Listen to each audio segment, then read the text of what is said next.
உள்ளத்தை உருக்கி இல்லது உள்ளத்தை அழ செய்த ஒரு உண்மை சம்பவம். 6 வருடங்களுக்கு முன் நடந்த தெலுங்கானாவில் நடந்த ஒரு உண்மை சம்பவம்.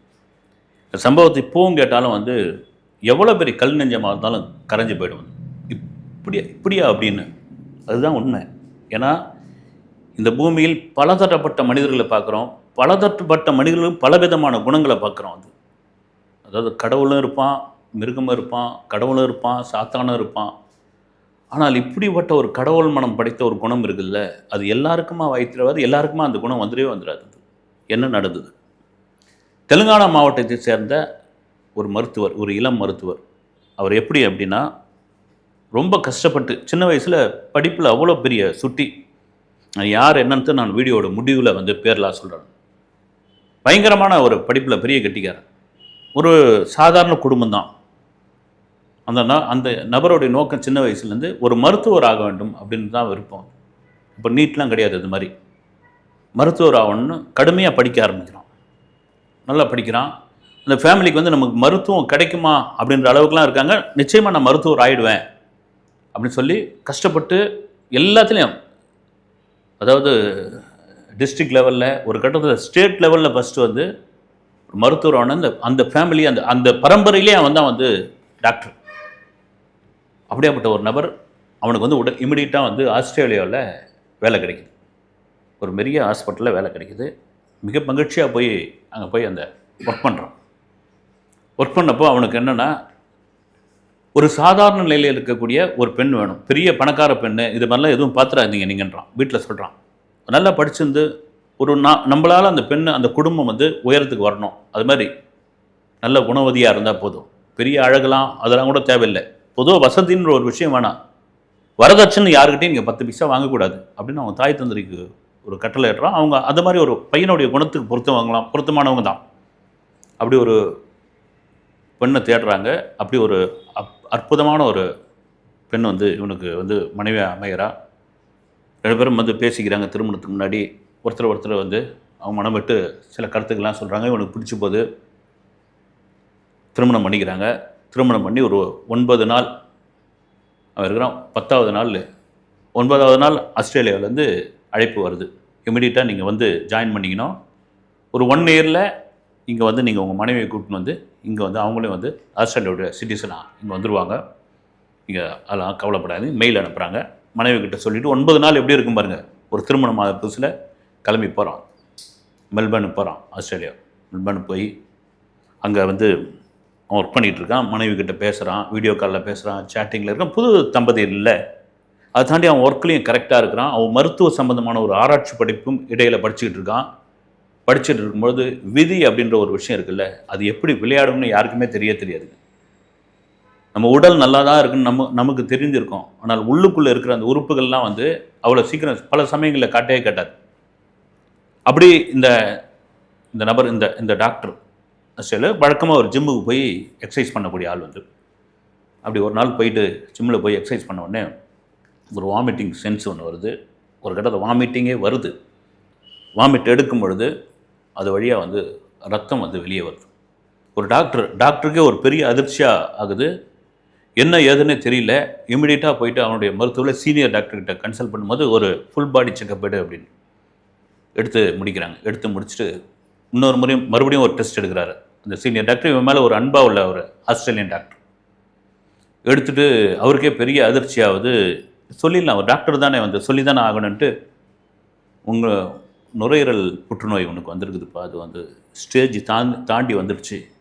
நீ ஒரு மருத்துவராக இருந்திருக்கிற, நீ இதுமாதிரி ஃபுல் பாடி செக்கப் பண்ணிக்கணும், உனக்கு எந்த சிம்டமும் தெரியலையா அப்படின்னு கேட்குறாரு. எதுவுமே தெரியல டாக்டர்ன்ற. இது ரொம்ப ஆச்சரியமாக இருக்குதுன்னு. அதே சமயத்தில் நீ எதுவும் டெஸ்ட்டே எடுத்துக்க முடியல. இல்லை, நான் நல்லா ஆக்டிவாக தான் இருக்கிறேன். நான் இந்தியாவுக்கு போகிறேன், ஆஸ்திரேலியா வரேன், எனக்கு எந்த இதுவும் இல்லை, சோர்வு இல்லை, நான் ஆக்டிவாக இருக்கிறேன், பாருங்கள் ஜிம்முக்கு போயிட்டுருக்கேன், எனக்கு எந்த பிரச்சனையும் இல்லை, அதனால் நான் ஏன் டெஸ்ட் எடுக்கணும் அப்படின்னு முடிவு பண்ணேன் நான் அப்படின்னு சொல்லும்போது அவருக்கு பெரிய ஆச்சரியமாக இருக்குது. மறுபடியும் ஒரு மாஸ்டர் செக்கப் ஒன்று எடுத்துருவோம். இது எதுவும் ஏதாவது ஒரு மிராக்கல் இது இல்லை அப்படின்ற மாதிரி ஏதாவது தெரியுதான்னு பார்க்கலாம் அப்படின்ட்டு மறுபடியும் அந்த சீனியர் டாக்டர், ஒரு ஆஸ்திரேலியன் தான், இவர் மீது ஒரு அன்பு கொண்ட ஒரு நபர் காரணம் என்னன்னா, அவ்வளோ சின்சியராக இருக்கக்கூடிய ஒரு டாக்டர் ரொம்ப ஒரு ஏழ்மை நிலையிலேருந்து வந்த ஒரு பையன் ஆனாலும் அவன் ஒர்க்கில் எவ்வளோ கரெக்டாக இருக்கிறான், எவ்வளோ ஆர்வமாக இருக்கிறான், அந்த மருத்துவ ஆராய்ச்சிக்கான படிப்பை எவ்வளோ வந்து ஃபர்ஸ்ட் ரேங்க்கில் வரான் அவன் அப்படின்னு அவருக்கு பெரிய விருப்பம். அது அந்த ரிசல்ட்லேயும் வருது. தன்னுடைய சக டாக்டர்கிட்ட கன்சல்ட் பண்ணுறாரு. இல்லை, ஒரு ஸ்டேஜ் தாண்டியாச்சு, இனிமேல் காப்பாற்ற முடியாது, சும்மா வந்து சிகிச்சை கொடுக்கலாம், அவ்வளோதான், அந்த நாளை தள்ளி போடலாம், ஆனால் எழுதப்பட்ட நாள் தான் அது அப்படின்ட்டு சொல்லிடுறாங்க. இவனுக்கு பெரிய அதிர்ச்சி ஆகுது. அந்த அதிர்ச்சி எதனால் அப்படின்னா, தான் உயிர் மேலே பயத்தினால அதிர்ச்சி கிடையாது. நம்ம இது முன்கூட்டியே திருமணத்துக்கு முன்னாடியே தெரிஞ்சிருந்தா ஒரு பெண்ணோடைய வாழ்க்கையை கெடுத்திருக்க மாட்டோமே. ஒரு 9 நாள் தானே ஆகுது கல்யாணம் ஆகி. அவளுக்கு எவ்வளோ ஆசாபாசம் இருக்கும், எவ்வளோ கனவு இருக்கும் அவளுக்கு. இப்படி வந்து ஒரு பொண்ணோட வாழ்க்கையை நம்ம அழிச்சிட்டோமே அப்படின்னு அவனுக்கு குற்ற உணர்வு, அழ ஆரம்பிக்கிறான். இது எப்படி அவகிட்ட சொல்கிறதுன்னு தெரியல அவனுக்கு. அவன் சக டாக்டர்ஸ்லாம் வந்து சொல்லிடாதன்றாங்க, வந்து சொல்லிடாத, இதை நாளை கடத்திக்கிட்டு போகலாம் நம்ம அப்படின்றாங்க. நாள் கடத்த அவனுக்கு விருப்பம் கிடையாது. வந்து இப்போ டாக்டர் வீட்டுக்கும் டெஸ்ட்டுக்கும் மறுபடியும் என் மனைவியும் சேர்ந்து அலையணுமா? அவள் வந்து என்ன நினச்சிருப்பா, தன் கனவை வந்து பீச்சுக்கும் பார்க்குக்கும் வெளிநாட்டுக்கும் எங்கேயாவது கூட்டின்னு போவான், ஒரு சொகுசான ஒரு வாழ்க்கை, ஒரு அன்பான ஒரு வாழ்க்கை, இப்படி வாழலாம் அப்படின்னு நினச்சிருந்தவளுக்கு மாத்திரையும் கையும் ஆஸ்பத்திரியும் டெஸ்ட்டும் இது தேவையில்லை அப்படின்னு. சரி, மெல்ல சொல்லு, முதல்ல வந்து உங்கள் அப்பா அம்மா கிட்ட சொல்லு, அதன் பிறகு உங்கள் மனைவி கிட்ட சொல்லும்போது இவன் திடப்படுத்திக்கிறான். வந்து ரைட், ஓகே, ஒரு இறுதி தீர்ப்பு எழுதியாச்சு, இதுக்கப்புறம் நம்ம அடுத்த நினச்சி வருத்தப்பட்டால் ஒன்றும் கிடையாது, இதுக்கு மாற்று மருந்தும் கிடையாது, மாற்று வைத்தியமும் கிடையாது, வேற என்ன பண்ணலாம் அப்படின் பொழுது அவளுக்கு ஒரு நல்ல வாழ்க்கை இது பண்ணிவிடுவோம், ஓப்பனாக சொல்லிவிடுவோம், இதில் ஒன்றும் பயமே கிடையாது, சொல்லிவிடுவோன்ட்டு உடனே இமீடியட்டாக இந்தியா வரான். இந்தியா வந்து என்னங்க இப்போ தான் போனீங்க, அதுக்குள்ளே வந்துட்டீங்க அப்படின்னு. அப்புறம் சுற்றி இருக்கிற சொந்தக்காரெல்லாம் கேள்வி பண்ணுறாங்க, மாப்பிள்ளைக்கு வந்து அதுக்குள்ளே இருக்க முடியல, புது மாப்பிள்ளையாச்சே, அதனால் வந்து ஓடி வந்துட்டார் அவர், அப்படி இப்படிலாம் சொல்லிட்டு இருக்காங்க. சிரிச்சுக்கிட்டு ஒரு மாதிரி சிரிப்பு வரும்போது மனைவி கண்டுபிடிச்சிடா, சிரிக்கிறாப்புல. ஆனால் இன்னும் அதில் வந்து ஒரு ஒரு ஒரு அந்த சிரிப்பில் ஒரு பெரிய மகிழ்ச்சியே இல்லையே, உள்ளுக்குள்ளே ஏதோ ஒரு சோகம் இருக்குது என்பது தன் மனைவியை அறைக்குள்ளே கூட்டு போயிட்டு அவன் சொல்கிறான், அவனுடைய நிலைமையை சொல்கிறான். இது மாதிரி எனக்கான தேதி குடிச்சு போச்சுன்னா அவள் வந்து அழ ஆரம்பிக்கிறான், கதற ஆரம்பிக்கிறான். அழாதான், என்னை மன்னிச்சிருன்றான். எனக்கு இது தெரியாது, கல்யாணத்துக்கு முன்னாடி சத்தியமாக தெரியாது, தெரிஞ்சிருந்தா நான் உன்னை திருமணமே பண்ணியிருக்க மாட்டேன், இதுதான் உண்மை, உன் காலத்தொட்டு கூட நான் கும்பிட்றேன் நான்றான். அவள் இல்லை, இது நான் உங்களை நம்புறேன்றான். நீங்கள் நம்புறேன், நீங்கள் அவ்வளோ நல்லவர், நீங்கள் வந்து நிச்சயம், நீங்கள் வந்து கல்யாணம் பண்ணி என் வாழ்க்கையை ஏன் அழிக்கணும்னு உங்களுக்கு என்ன விருப்பமானா? ஆனால் இது எப்படி நடந்தது, ஏன் இதுக்கு என்ன வேற வழியே கிடையாதுன்னா வேற வழியே கிடையாது, ஆனால் நான் சொல்கிறத நீ கேட்பியா அப்படின்றான். என்ன சொல்லுங்கன்னு. இமிடியட்டாக நான் உனக்கு வந்து விவாகரத்து கொடுக்குறேன், நீ விவாகரத்து வாங்கிக்கோ, நீ வந்து வேற ஒருத்தரை கல்யாணம் பண்ணிக்கோ, நான் இறந்து அதுக்கப்புறம் வந்து அந்த சடங்கெல்லாம் பண்ணி அப்புறமா வந்து உன்னை வந்து விதவின்னு ஒரு இதில் கொண்டு வந்து அப்புறம் மறுமணம்ன்ற ஒரு விஷயத்துக்கு வந்து ஒரு விதவை திருமணம் பண்ணிக்கிறேன்னு அதுக்கு டிமாண்ட் வச்சு வேண்டாதவன் இல்லது வேற ஏதாவது வெறுப்பானவன் இல்லது அயோக்கியன் யாராவது உன் வாழ்க்கைக்குள்ளே வந்து, ஏன் நான் அதை விரும்பலை, நம்ம நல்லா இருக்கும்போது ரைட்டு மியூச்சுவலாக வந்து 2 பேரும் டைவர்ஸ் பண்ணிப்போம், நீ போய் ஒரு திருமணம் பண்ணிக்கோ, அதன் பிறகு எப்படின்னா தெரிஞ்சு மாட்டோம் அது அப்படின்னா மறுபடியும் உடஞ்சி அழ ஆரம்பிக்கிறா. வந்து முடியாதுன்றா, வற்புறுத்துறாங்க கணவன். இது வந்து ப்ராக்டிக்கலான ஒரு விஷயம், நீ இதில் சென்டிமெண்ட்லாம் கொண்டு வராத, இதில் எமோஷனலாம் ஆகவே ஆகாத, ஒரு விஷயம் நடந்து போச்சுன்னா கடந்து தான் ஆகணும், வேற வழி கிடையாது. வந்து நம்ம அழறதுனால, நம்ம வருத்தப்படுறதுனால, நம்ம போய் மூலையில் உட்காந்து இருக்கிறதுனால சூரியன் ஒன்று மேற்க ஒதுக்கி போகிறதில்ல, அதே வழக்கமாக கிழக்கில் தான் ஒதுக்கி போகுது. எல்லா வேலையும் அது பாட்டு செஞ்சுக்கிட்டு தான் இருக்க போகுது, கடிகாரம் ஓடிக்கிட்டே தான் இருக்க போகுது, எல்லாரும் வண்டியில் போயிட்டு வந்துக்கிட்டு தான் இருக்க போகிறாங்க, எதுவுமே மாற போகிறதில்ல. ஆனால் நாம் தான் மாற்று வழியை உருவாக்கணும். நான் சொல்கிறேன் தைரியமா, நீ அப்ளை பண்ணு, நம்ம அப்ளை பண்ணுறோம், ரைட்டு முடிவுக்கு வரா. ஆனால் அவளை ஏற்றுக்க முடியல. சரின்னு இது உங்கள் அப்பா அம்மா கிட்ட சொல்லுவோம், மெதுவாக சொல்லுவோம், அவங்க தாங்க மாட்டாங்க. ஏன்னா நமக்குள்ள பந்தம் வந்து ஒரு 9 நாள் தான், அதிகபட்சம் 10 நாள் தான். அவங்க வந்து என்னை சின்ன வயசுலேருந்து அப்படி ஒரு பெருங்கனவோடு என்னை வந்து அவங்க வளர்த்துருக்காங்க, என் மேலே அவ்வளோ பெரிய பாசத்தை கொடுத்துருக்காங்க. இந்த விஷயம் அவங்களால தாங்க முடியாது, அவங்க 2 பேருமே கூட மரணித்து போகிறதுக்கு கூட வாய்ப்பு இருக்குது, மெதுவாக ஆரம்பிப்போம் அப்படின்னு. இந்த அதிர்ச்சியிலேருந்து அவங்க கொடுப்போம். நீங்கள் வந்து நம்ம வந்து விவாகரத்துன்ற அதிர்ச்சியிலேருந்தே அவங்கள வந்து மெல்ல மெல்ல அவங்கள வந்து தயார்படுத்துவோம்.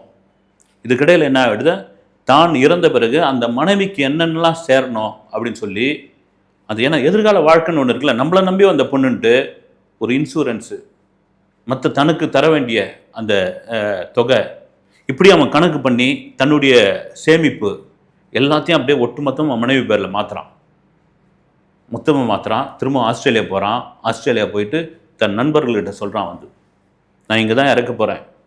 நான் இறந்துட்டா எந்தவித பிரச்சனையும் இல்லாமல் என்னுடைய உடலை வந்து இந்தியாவுக்கு ஹைதராபாத் கொண்டு போகணும். அதுக்கான வழி என்னன்னு இங்கே இருக்கிற வக்கீல் மூலிமா நீ அதுக்கு முயற்சி பண்ணுன்னு அவங்களும் அழறாங்க. அழறதுக்கு ஒன்றும் பிரச்சனை இல்லை அப்படின்னு அவங்க அந்த வழிமுறையெல்லாம் அந்த அந்த கிளியரன்ஸ்லாம் பண்ணிடுறாங்க. பண்ணிவிட்டு அவனுடைய எல்லா டாக்குமெண்ட்டு, எல்லா சேமிப்பு, எல்லாமே இது அவன் மனைவிக்கு வந்து மாற்றுறான். அவங்களுக்கு வந்து டைவர்ஸும் அப்ளை பண்ணுறாங்க. கோர்ட்டும் அதை ஏற்றுக்குது. காரணம் கேட்குறாங்க. கடுமையான காரணங்கள் சொல்கிறாங்க. அப்போ தான் அவங்க அப்பா அம்மாவுக்கு தெரிய வருது. அவங்களுக்கு பெரிய அதிர்ச்சி ஆகுது.